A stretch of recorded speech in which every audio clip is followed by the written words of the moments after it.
Deus que me dê sabedoria, pedir a Deus que te dê entendimento e sabedoria também. Por isso, nós precisamos entender, nós estamos cutucando o inimigo com vara curta. E ele não fica feliz de nós começarmos a descobrir as estratégias dele. Mas você fique sossegado, porque em todas as coisas nós somos mais do que vencedores. Você só não pode descuidar de orar, tem que orar. Não tem que ter medo nenhum, mas nós estamos aqui descobrindo as artimanhas do maligno. O Senhor está nos mostrando, está esclarecendo o que fazer para ser uma igreja sadia. E nós precisamos orar por isso. Curva a sua cabeça. Enquanto eu estiver orando aí, interceda por mim, irmão. Interceda por mim. Ore pelo seu pastor, seja quem for, se for eu, ou se for a Viva, Adelaide, quem estiver pregando aqui, aprenda a orar pelo pastor. Pede a unção de Deus para a minha vida. Pede o Senhor para me dirigir, para me guiar, para me dar entendimento.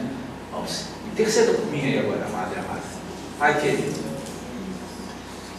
eu não preciso dizer porque o Senhor sabe, mas eu quero declarar com a minha boca que eu não sei nada se o Senhor não me informar. Eu não sou capaz de prosseguir se o Senhor não for comigo. Mas então agora, com temor e tremor, nós vamos iniciar o estudo da quarta carta, a carta à igreja de Tiatira. Senhor, nós sabemos o que simboliza esta igreja, o que simboliza essa carta. Por isso, Pai, dá-nos um entendimento, mas dá-nos também uma cobertura espiritual, não só agora, mas hoje, amanhã, essa semana, e que nós possamos estar conscientes de que o Senhor vai nos ajudar em tudo, que nós não vamos enfrentar nada sozinhos. Agora, Senhor, eu queria pedir assim, que a palavra fosse saindo da minha boca, e ela fosse dita pelo Espírito Santo, ela fosse entrando em cada coração agora, como chama viva, Senhor. Que nós saíssemos daqui repletos, plenos, transbordantes no Teu Espírito Santo, em nome de Jesus. Amém. Eu estou ficando apaixonado por esse estudo. Hoje eu estava estudando de novo, né? Eu já estudei as 7 cartas, mas quando chega assim na véspera ou no dia, eu, embora já tenha assinalado, eu volto a pegar pontos, e o Senhor, é incrível como é que Ele vai mostrando coisas que você já tinha aí, risca de novo, anota aqui de novo. Eu estou ficando apaixonado, porque como Deus é tremendo, como Jesus, que coisa, como é que Jesus é espetacularmente sábio. Coisa, pastor, eu só já sei. Você pensa que sabe, não sabe não. Eu também penso que sei. Cada hora Ele nos surpreende, cada hora Ele nos mostra alguma coisa, e uma coisa puxa a outra, uma coisa puxa a outra. Vocês vão ter entendimento de algumas coisas nesta noite a respeito da igreja, a partir da igreja de Tiatira. Apocalipse capítulo 2, a partir do versículo 18, eu começo então a ler carta à igreja que está em Tiatira. E ao anjo da igreja de Tiatira escreve: isto diz o Filho de Deus, que tem os olhos como chama de fogo e os pés semelhantes ao latão reluzente. Eu conheço as tuas obras e a tua caridade e o teu serviço e a tua fé e a tua paciência, e que as tuas últimas obras são mais do que as primeiras. Mas tenho contra ti o tolerares que Jezabel, mulher que se diz profetiza, ensine e engane os meus servos, para que se prostituam e comam dos sacrifícios da idolatria. E dei-lhe tempo para que se arrependesse da sua prostituição, e não se arrependeu. Este versículo, a versão melhor não é esta aqui, eu já sei, daqui a pouco nós vamos ver aí. Eis que a porei numa cama, e sobre os que adulteram com ela virá grande tribulação, se não se arrependerem de suas obras. E ferirei de morte a seus filhos, e todas as igrejas saberão que eu sou aquele que sonda as mentes e os corações, e darei a cada um de vós segundo as vossas obras. Mas eu vos digo, a vós e aos restantes que estão em Tiatira, a todos quantos não têm essa doutrina e não conheceram, como dizem, as profundezas de Satanás, que outra carga vos não porei. Mas o que tendes, retende-o até que eu venha. E ao que vencer e guardar até o fim as minhas obras, eu lhe darei poder sobre as nações. E com vara de ferro as regerá, e serão quebradas como vasos de oleiro, como também recebi de meu Pai, dar-lhe-ei a estrela da manhã. Quem tem ouvidos, ouça o que o Espírito diz às igrejas. Primeiro vamos recapitular aqui. Nas 3 primeiras igrejas que nós estudamos, vocês sabem que o Senhor falou a toda a igreja. Então ele falava ao grupo, à igreja.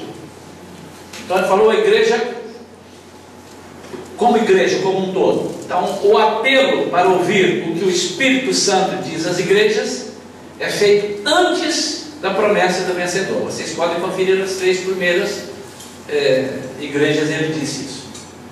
Já nas 4 próximas, que é Tiatira, Sardes, Filadélfia e Laodiceia, são essas 4, ele inverte. O apelo vem depois da promessa. Por quê? Porque Deus já não espera mais ser ouvido pela igreja, mas por um grupo de pessoas dentro da igreja. Então ele sabia disso, isso era profecia, são palavras proféticas, nós aprendemos isso no primeiro estudo, né? Ele sabia que isso ocorreria. Note que ele está falando para a igreja de Tiatira, ele arrebenta aqui com umas coisas, eu vou por isso aqui, mas aquele que não teve esse problema, aquele que não seguiu essas doutrinas, ou aqueles, né? Aqueles, não, vocês eu vou poupar. Agora ele começa a falar para o grupo, para os remanescentes, para aqueles que querem salvar. Então, querem se salvar.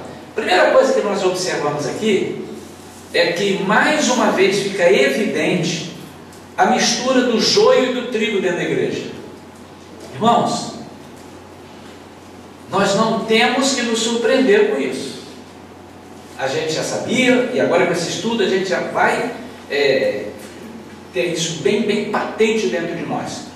Não pense você que a Shalom vai ser uma igreja com quantos membros tiver? 200.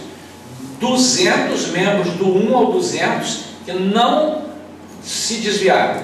Pode esquecer isso. Isso é a palavra de Deus. Não há essa hipótese. A partir das igrejas, os tempos históricos já passaram. Agora nós estamos nos tempos contemporâneos. Ele está falando a grupos de pessoas. Significa dizer que nós vamos encontrar pessoas que vão estar dentro da igreja, que entrarão como discípulos de Satanás, ficarão como discípulos de Satanás e não se converterão totalmente. E encontraremos uma quantidade, espero, maior, né? Nada me garante que será maior, mas eu espero que é um grupo de pessoas que não vai se contaminar com as profecias e com os ensinamentos de Jezabel. Nós já vamos explicar isso daqui a pouquinho. Então, agora nós começamos os tempos atuais. A igreja de Éfeso, ela foi de 30 a 100, Esmirna de 100 a 313, Pérgamo de 313 a 606. Agora Tiatira, Sardes, Filadélfia e Laodiceia, elas vão até a tribulação ou até o fim. A única que vai até o fim é Filadélfia, mas nós não vamos tratar disso agora, porque não é hoje o dia de falar de Filadélfia. De Tiatira, ela começa em 606 e vai até o final da tribulação.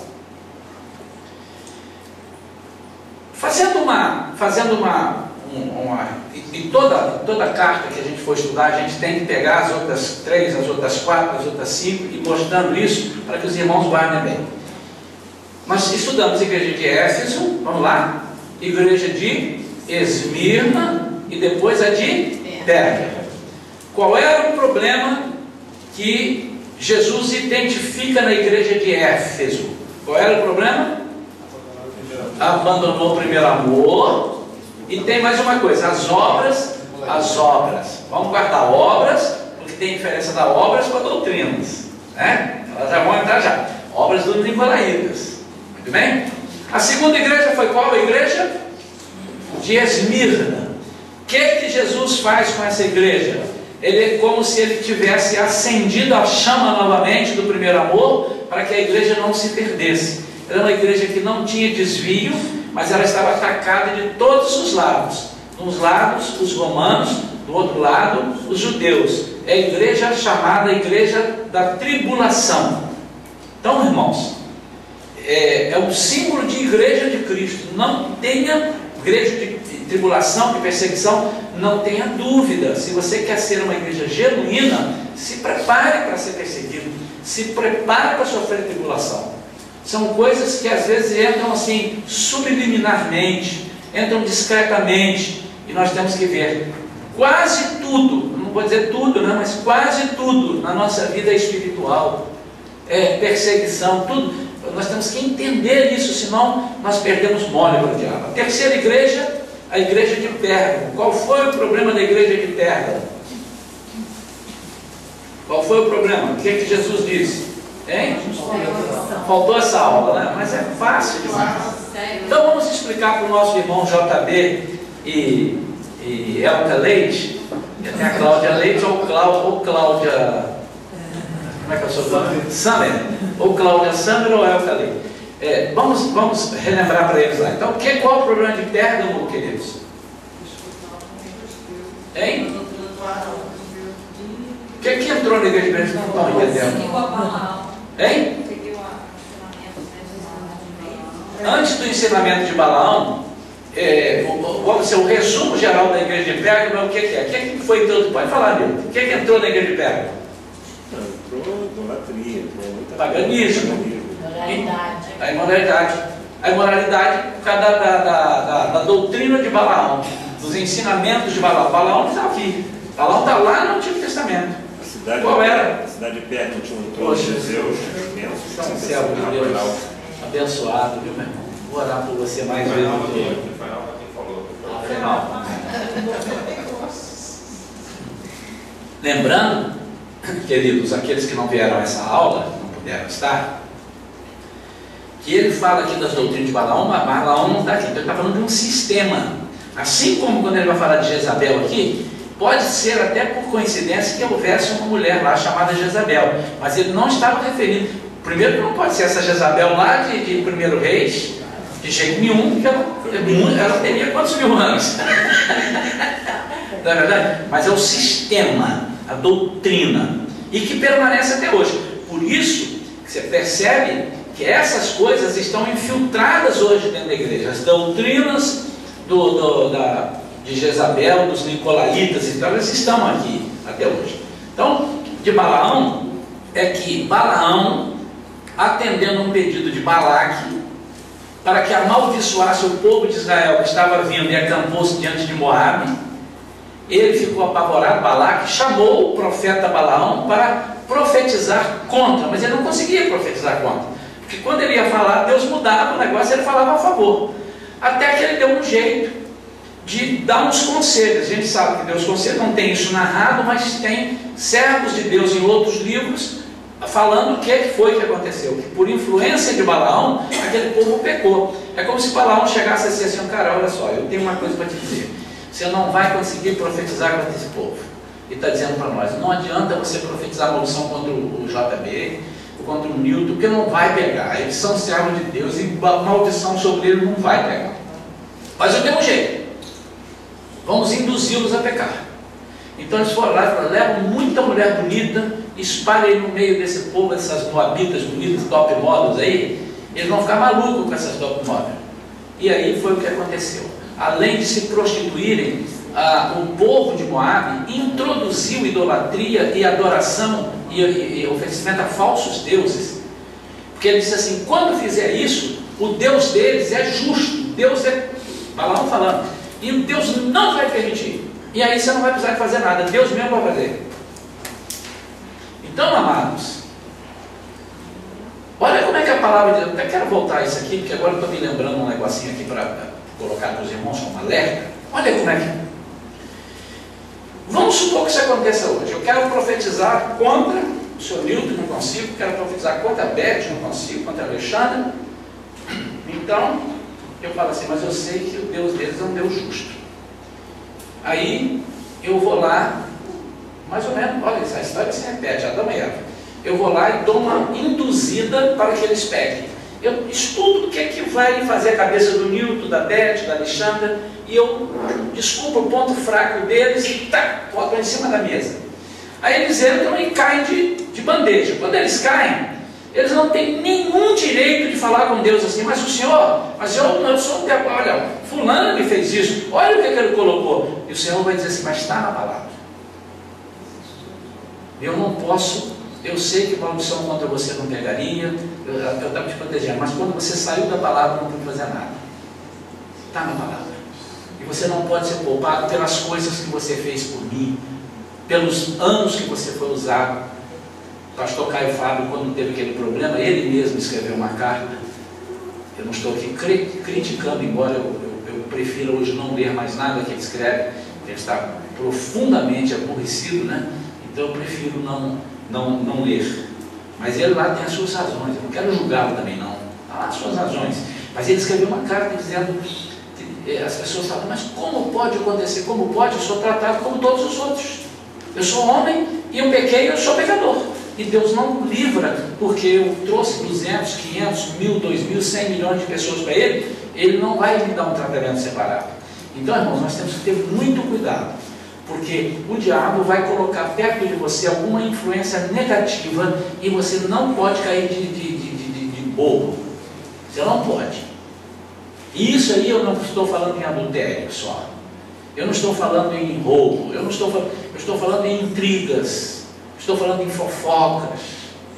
Ele adora semear fofocas no meio evangélico. Ele adora fazer dissensão, facção. Mas tem que ter cuidado, irmãos. Porque nós vamos perder a bênção e Deus fala: mas por que o Senhor não me livrou, Senhor? Não me livrou, porque a minha palavra está dizendo isso. Você não pode, você deu lugar a isso aí. Então, na igreja de Pérgamo entra o paganismo, entra a idolatria. O que é isso? Deus sendo colocado de lado. As pessoas começam, aí onde era a obra lá, em Éfeso era a obra dos Nicolaítas, agora vira doutrina. Tem que ser dessa forma, tem que ser assim, e começa o sincretismo religioso, começa a acontecer, e agora ele vai entrar forte aqui na igreja de Tiatira. Então o que começou em Pérgamo se oficializa agora em Tiatira. Então essa carta que nós vamos ver agora, irmãos, preste atenção no que eu vou falar para os irmãos, isso aqui não é palavra de uma pessoa, palavra de um não, mas isso é estudo de teólogos. Essa carta, ela descreve a Igreja Católica Apostólica Romana e todo o seu sistema, né? E outras coisas que entram dentro das nossas igrejas. Nós temos que prestar atenção nisso daí. Bem? Primeira coisa que eu quero que você observe aqui, vamos ler de novo então alguns versículos. Ao anjo da igreja de Tiatira escreve: isso diz o Filho de Deus, que tem os olhos como chama de fogo e os pés semelhantes ao latão reluzente. Nós lembramos que quando fala em bronze, latão reluzente, tudo, nós estamos falando de quê? Deus está falando de quê?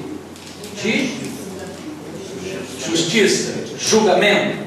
Ok? Então, ele começa, pelas coisas que nós vamos ver, ele entra falando com o Deus que vai julgar. Agora, vocês se preparem que eu vou julgar. E vocês não vão ter saída. Eu vou colocar enfermos as pessoas que estão fazendo isso. Aqueles que estão se prostituindo. E prostituição, irmãos, não necessariamente é um homem e uma mulher fazerem coisas. Prostituição é trocar aquilo que é verdade, é adulterar alguma coisa que é verdade, e assumir outras coisas, é trocar. Por exemplo, você me pagar alguma coisa para eu fazer, olha, pastor, se o senhor falar isso assim, assim, fizer isso assim, eu estou te dando 10 mil, está me subornando, mas é uma forma de prostituir também.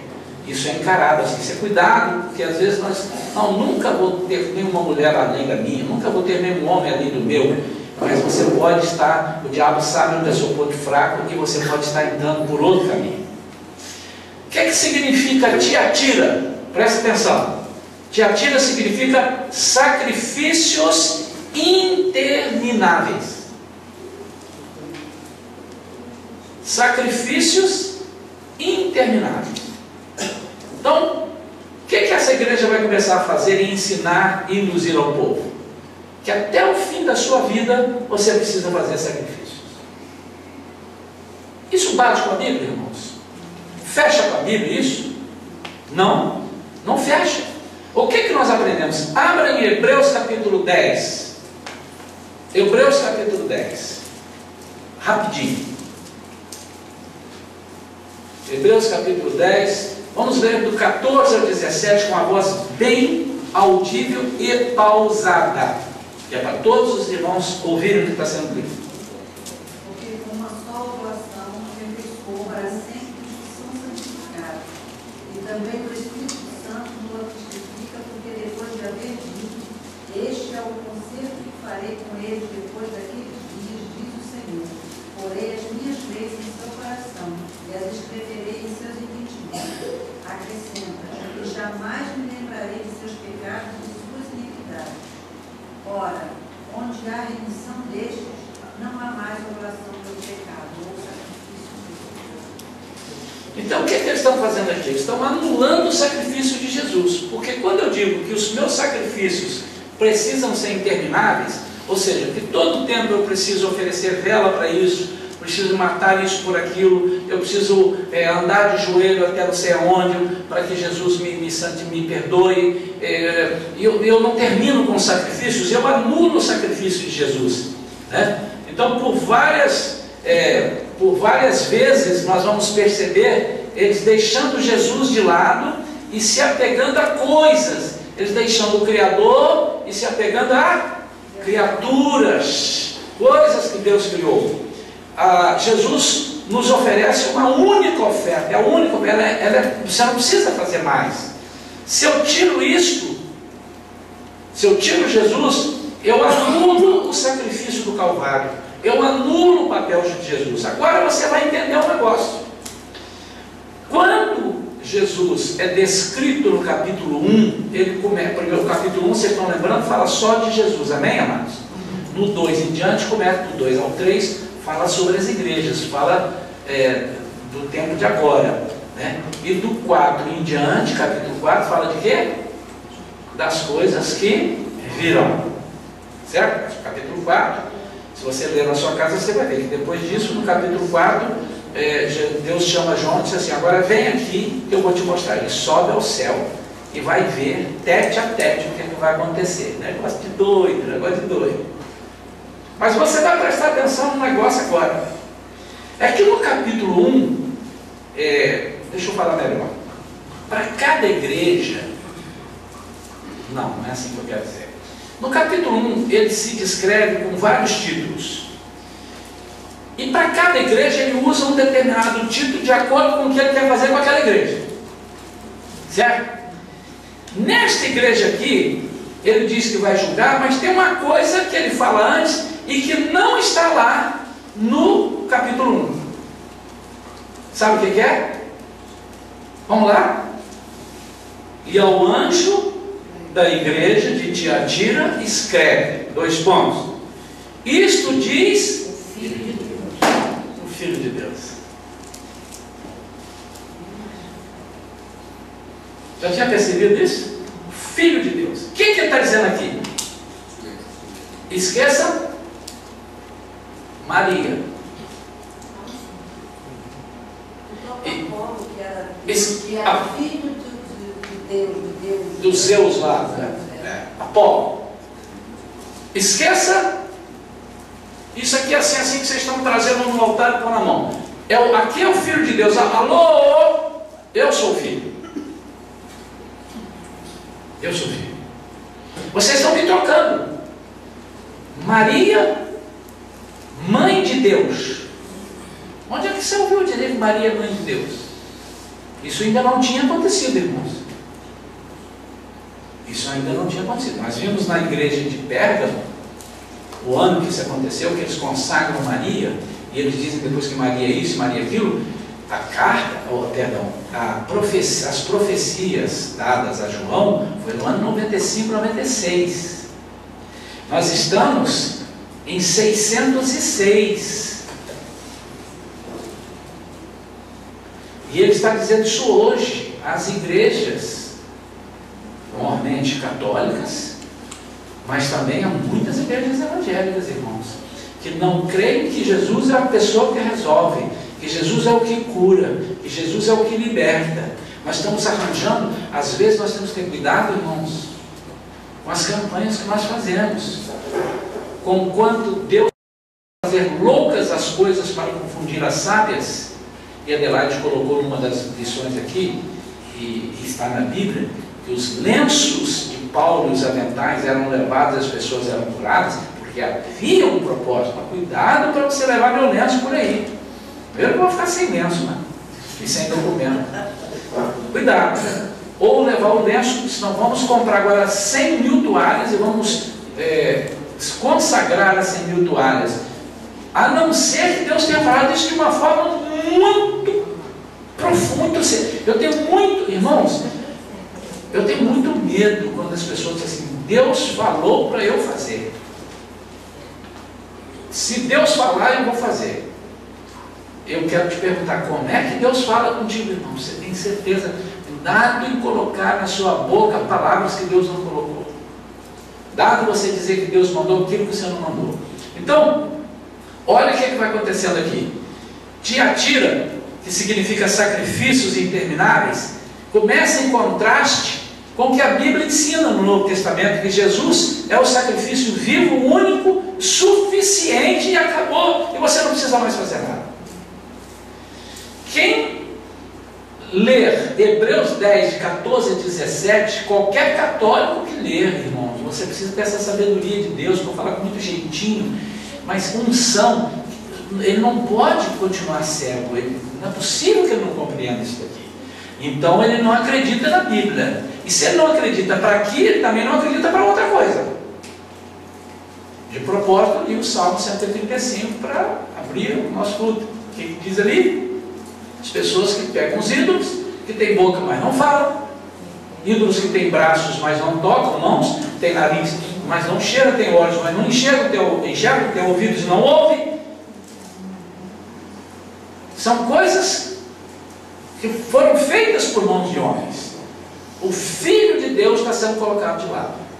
Então, ele disse aqui, eu sou o Filho de Deus, e eu vou julgar vocês. Os pés com latão luzente estão chegando, estão pisando para trazer justiça, e eu vou dar a vocês aquilo que vocês precisam. Acho que também é interessante mostrar o contraste, né, dos evangelhos.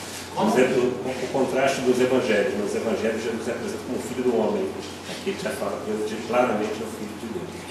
Exato. Isso é muito bem colocado. Olha só, irmãos.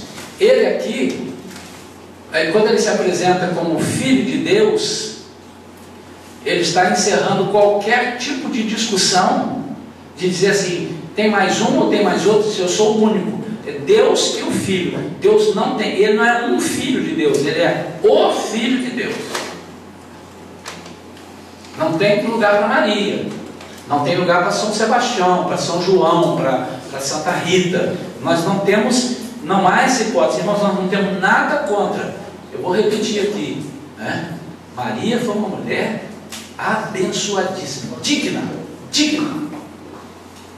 Basta dizer que ela foi a única escolhida na face da terra para ser a mãe de Jesus, para ser a barriga de aluguel, né?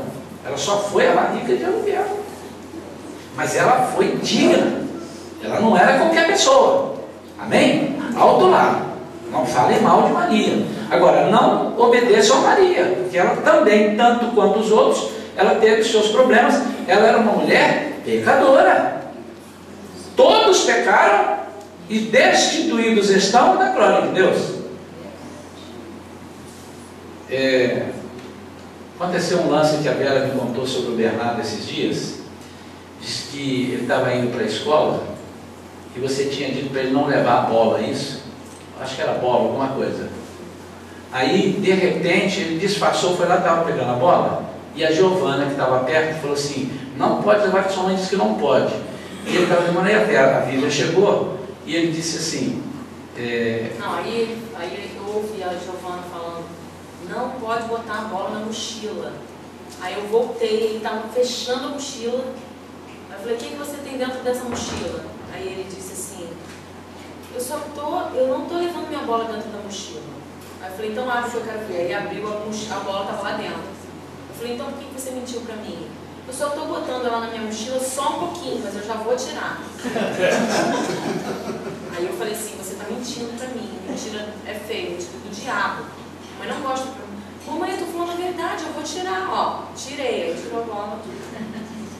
Quem ensinou isso a uma criança? Quem ensinou mentir? A natureza pecaminosa.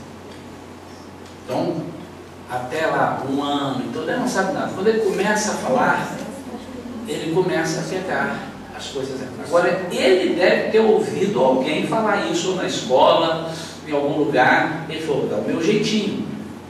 Além de ele ter a natureza pecaminosa, ele pegou isso ali. Nós, irmãos, não somos surdos. Nós estamos ouvindo em todos os lugares, aqui dentro da igreja, ali fora, nós ouvimos muita besteira, irmãos.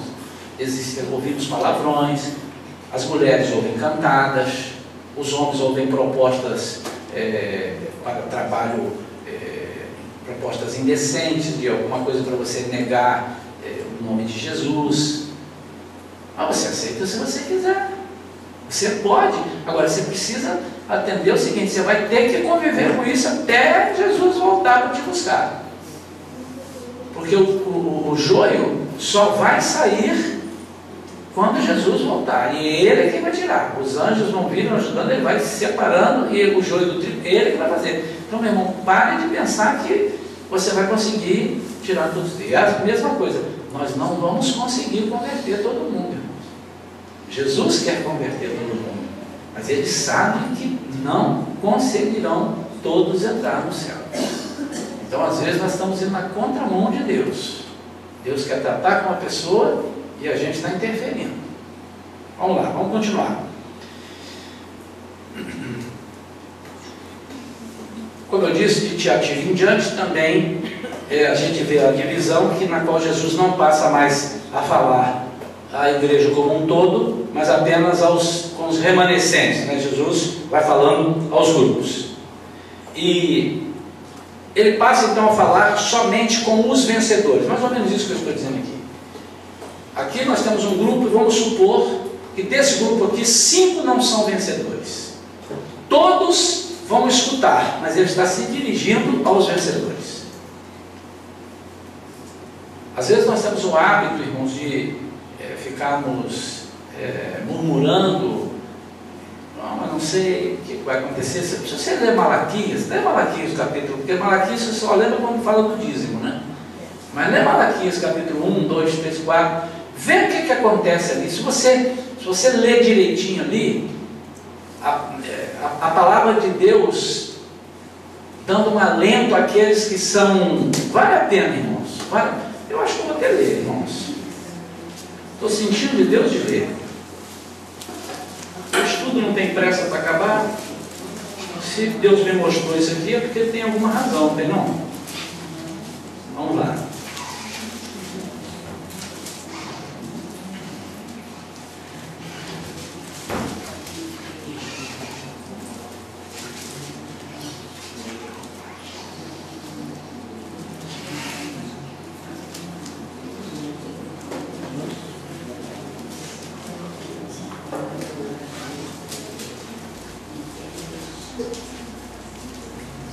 A outra Bíblia minha estava mais marcada que eu queria para não ler Malaquias todas.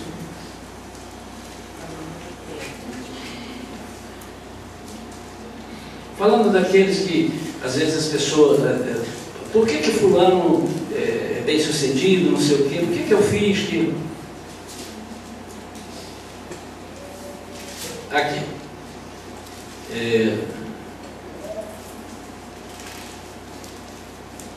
O capítulo 3 já fala algumas coisas, mas desde o capítulo 1 tem alguns toques. Porque no capítulo 13 diz assim, no capítulo 3, versículo 3 diz assim: as vossas palavras foram agressivas para mim, diz o Senhor, mas vós dizeis, que temos falado contra ti? Vós dizeis, inútil é servir a Deus, que nos aproveitou termos cuidado em guardar os seus preceitos, em andar de luto diante do Senhor dos Exércitos. Irmãos, muitas vezes nós temos dito assim, o que é que vale? Poxa, eu estou aqui, eu dou o meu sangue aqui na igreja, eu venho a todos os trabalhos, eu não falo mal de ninguém, eu sou dizimista, eu não falto nenhum trabalho. Caramba, mas tem pessoas que não fazem isso, estão lucrando, o que adianta? Será que vale a pena? Eu não sei se você já pensou isso alguma vez. Não estou dizendo que você pensou em sair da igreja, mas você já deve ter pensado isso alguma vez. Ah, mas, minha vida, será que Deus não está vendo? Que a Fernanda faz tudo errado e ela não, a mão de Deus não está pesando nela, estou vendo ela prosperar, já comprou 3 casas, tem 2 automóveis. O que é isso? Que Deus é esse? Ora, pois nós reputamos por bem-aventurados os soberbos. Também os que cometem impiedade se edificam, sim, eles tentam o Senhor e escapam. Então aqueles que temem o Senhor, fala cada um com o seu companheiro, e o Senhor atenta e ouve. E há um memorial escrito diante dele, para os que temem ao Senhor e para os que se lembram do seu nome. Há um memorial, hein? O que você quer falar, Adelaide? Fala aí para mim. Não, é que eu acho maravilhoso o versículo também, no livro de Auditor, que aí nós vamos ver a diferença entre o que serve a Deus. Então, eu parei porque eu pensei que você fosse cair em alguma coisa, então vamos lá. E eles serão meus, diz o Senhor dos Exércitos, naquele dia que farei, serão para mim particular tesouro. Poupa-lo-eis como um homem poupa seu filho que o serve. Meu irmão, você tinha que guardar esse versículo, e toda vez que você desanimar de trabalhar na igreja, ou qualquer coisa, ou achar que você está sendo injuriado, injustiçado, bota no teu celular esse versículo. Isso não é feito para ele, não, mas é a palavra para você. 18. Então vereis outra vez a diferença entre o justo e o ímpio. Tem diferença, irmão. Não é possível que você não veja essa diferença entre o que serve a Deus e o que não o serve. Você pode acreditar no que eu digo, porque você me respeita, gosta de mim, mas você não precisa acreditar em mim, você pode acreditar na Bíblia. Então, às vezes, a gente se passa por chato na igreja. Fala, irmãos, vamos trabalhar, irmãos, presta atenção, irmãos, por que nós temos que chegar às 9h20 da manhã no domingo? Se é preciso chegar às 9, irmão?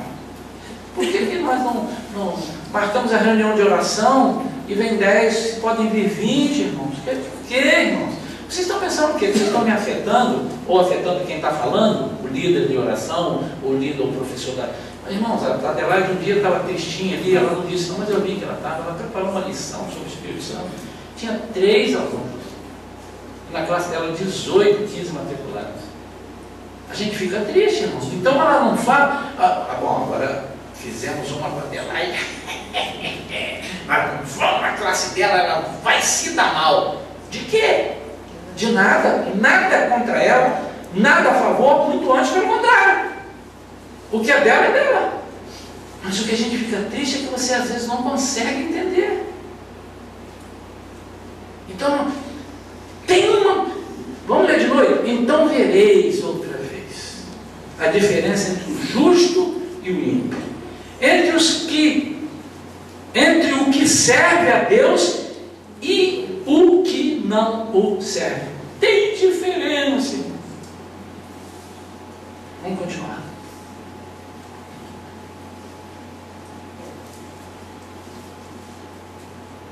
Eu quero chamar a atenção, porque o que vai acontecer a partir de Tiatira, principalmente, é que até Pérgamo, ele falava com a igreja, grupo. Igreja cristã, igreja de Cristo. A partir de agora, são grupos, os remanescentes daqueles que vieram de lá, que estão crescendo, mas você vai perceber uma coisa clara, é que hoje nós já não podemos falar no cristianismo genuíno e puro. Não existe hoje um cristianismo genuíno e puro. Isso começou de Tiatira para cá. Pérgamo deu uma introdução, confirmou em Tiatira. O que é isso? Quando eu falo em cristianismo, eu entro dentro de algumas igrejas, ou dentro de algumas denominações, e percebo algumas infiltrações de Jezabel, algumas infiltrações de Balaão, algumas infiltrações outras contrárias à palavra de Deus. Então, por que isso está misturado? Tem profecia de Jesus antes mesmo dele falar com João. Olha só em Mateus capítulo 13, abre aí, Mateus, onde ele fala sobre o capítulo das parábolas, e por coincidência, a quarta parábola, que fala do joio e do trigo, não fala do trigo, acho que é do trigo e do fermento, é coincidente com a quarta igreja chamada Tiatira. Olha aí, Mateus, abre aí, Mateus, toda a Bíblia tem Mateus. Eu pensei que eu estava em Apocalipse, estou voltando lá para trás, mas já estava em Malaquias, então eu tenho que ir para frente. Mateus capítulo 13. Vamos ler aqui? 13, 31 e 33. Parábola do grão de mostarda. Outra parábola lhes propôs, dizendo: o reino dos céus é semelhante a um grão de mostarda, que um homem, pegando dele, semeou no seu campo, o qual é realmente o menor de todas as sementes, o grão de mostarda, mas, crescendo, é a maior das plantas e faz uma árvore de sorte que vem as aves do céu e se aninham nos seus galhos.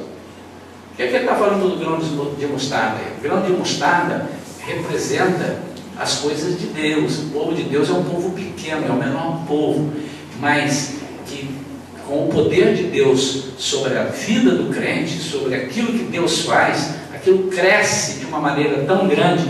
Por isso que às vezes nós percebemos um grupo pequeno realizando coisas maiores do que um grupo grande. Quando Deus está no negócio, o negócio funciona. Agora presta atenção para mim agora.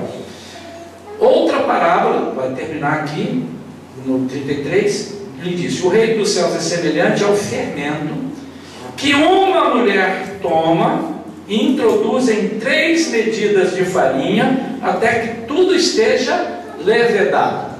Olha a comparação e olha a coincidência. Quem é essa mulher? Por que ele fala de uma mulher que vem e coloca o fermento? O que representa o fermento? O fermento representa o quê?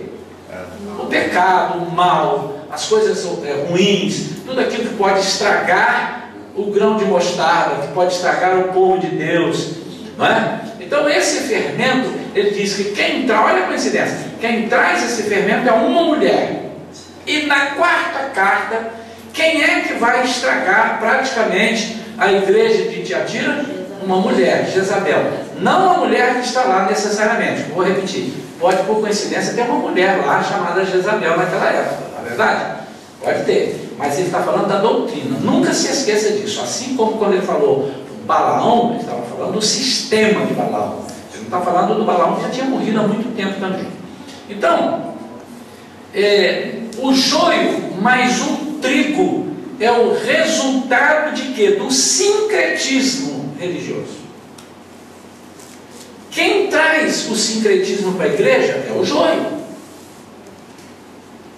Começa a observar o seguinte: se nós não tivermos cuidado, irmãos, e abrirmos as portas para deixar ser uma igreja completamente livre, com liberdade total, nós vamos ter pessoas chegando. Ontem tivemos uma reunião aqui, batemos um papo sobre isso, né? Um papo saudável na reunião de líderes. É que algumas pessoas, você vê nitidamente, já vimos aqui na Shalom, já vi em outras igrejas, se você está vindo de outra igreja, deve ter visto lá. Algumas pessoas vêm com uma única intenção de não se filiar, de não crescer, de não ser denso e não deixar ser denso. E ele introduz ali algumas doutrinas dele. E ele começa com algumas coisas. Não, mas isso não tem problema nenhum. Não, isso aí, a Bíblia diz que pode. Não, mas isso aí, não é bem assim, nós estamos na graça. E quando você percebe, você está sendo influenciado. E ele sabe com quem ele faz isso? Ele está sendo influenciado, você começa a ser influenciado por essas doutrinas, e ela começa a contaminar, e ela começa a levedar toda a massa. E aí, a palavra de Deus ontem da Tatiana, ela teve uma lucidez do Espírito Santo, né? Ela diz assim, pastor, o que acontece é que as pessoas estão, às vezes, aqui na igreja e não querem o resultado, não querem crescer, e basta um detalhezinho, ele diz assim, estou saindo daqui porque a irmã disse que eu não sentasse naquela cadeira, mas que viesse para cá, e aquela cadeira era a cadeira que eu preferia, por isso eu vou embora da igreja, porque o povo aqui é muito mal educado. Mas não é, é porque ela diz, eu não quero me santificar, aqui eu já vi que eu não tenho brecha, aqui eu já vi que eu não vou poder distribuir as minhas doutrinas, aqui eu já vi que eu não estou dizendo que todos que entram na igreja e saem é por causa disso, não, irmãos. Estou dizendo, essas pessoas, o joio, estou dizendo de joio, estou dizendo de crente. Tem crente que entra e crente que sai. Estou dizendo de joio. E eu tive aqui alguns joios. Tive aqui irmãos que começaram, quando eu descobri na hora, rápido. Estava levando as pessoas a beber. Porque da igreja de onde ele veio, era uma igreja que bebia. E ele aprendeu assim. Eu nem sei se tem culpa ou não tem culpa, mas ele aprendeu assim.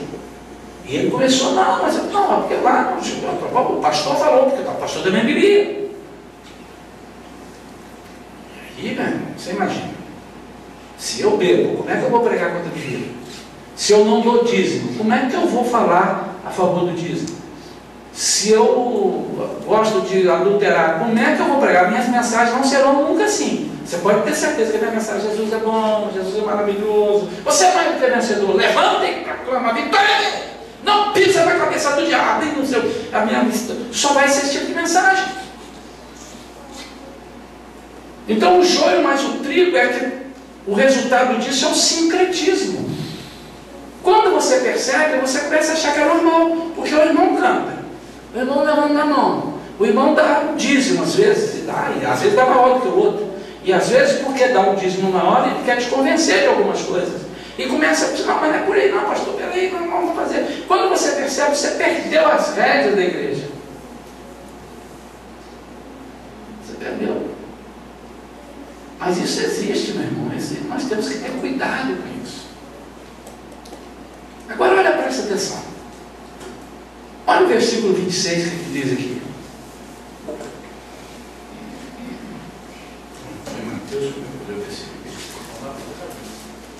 Olha o versículo 26 que diz.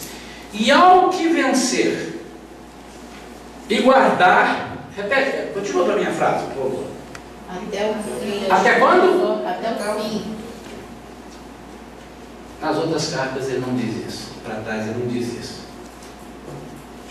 Até o fim. Essa vai ter que ir até o fim. Aqui ele começa a estabelecer uma diferença. No versículo 26, quando Jesus fala, quem é que vai vencer? Ele diz, ao que guardar as minhas obras até o fim.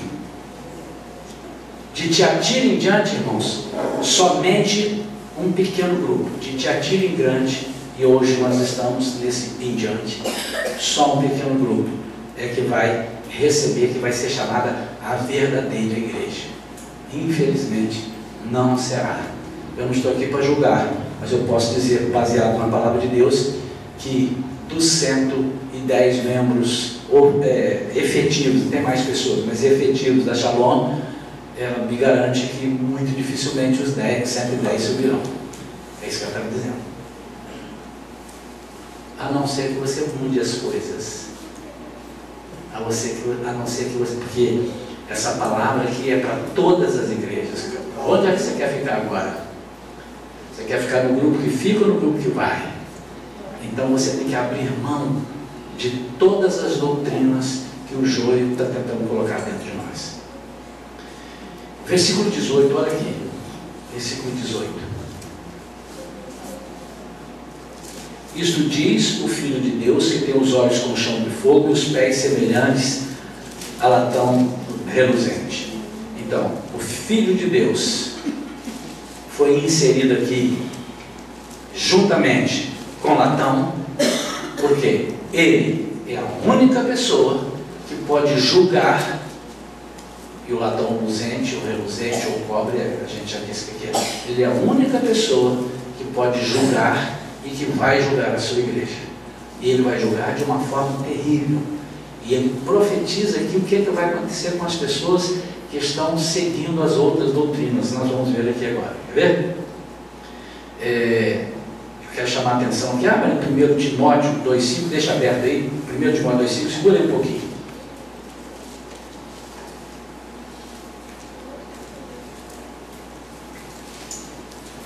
Eu quero bater mais um pouquinho sobre o Filho de Deus aqui.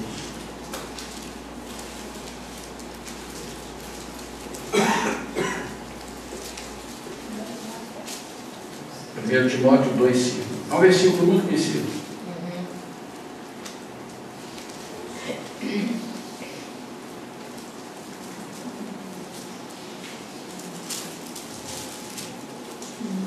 E eu vou mostrar a vocês como é que a nossa igreja Shalom, como é que a nossa igreja Batista, como é que a nossa igreja Assembleia de Deus, a igreja de hoje, pode estar sendo inserida nesse erro. A gente pode ter que ter cuidado com isso. Vamos lá? Então diz assim, o Filho de Deus, essa é a reafirmação, a afirmação contundente da divindade de Jesus, a sua posição de único Redentor.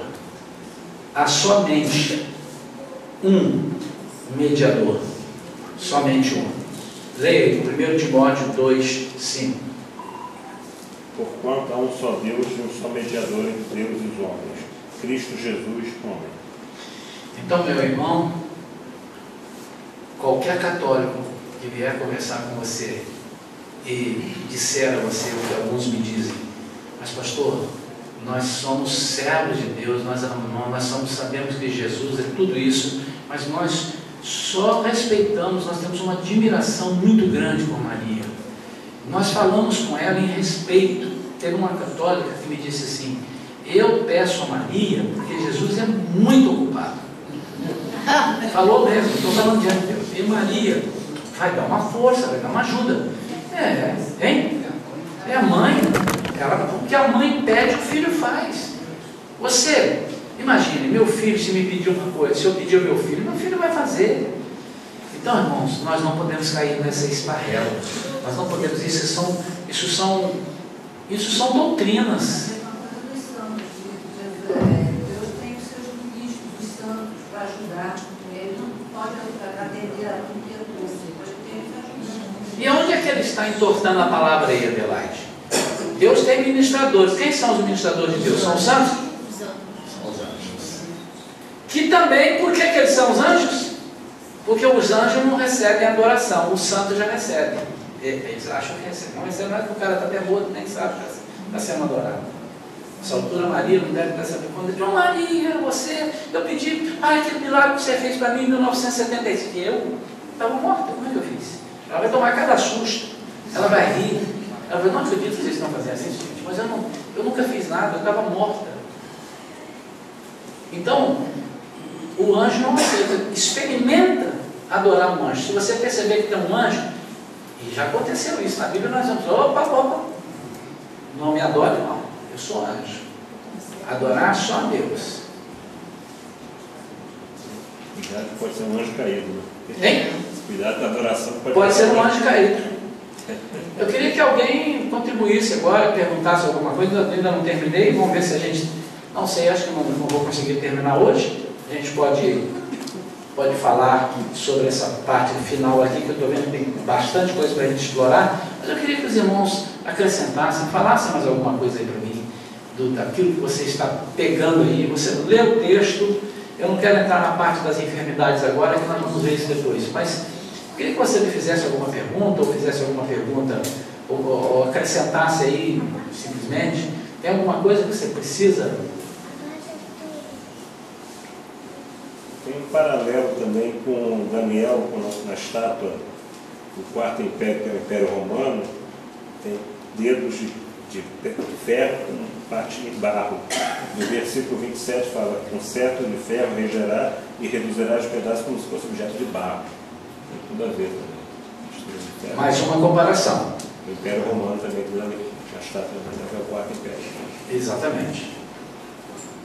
Mais alguma coisa que os irmãos querem colocar? Porque eu vou terminar aqui, fechando agora as 4 quartas e fazendo esse, para depois a gente terminar na quarta-feira que vem.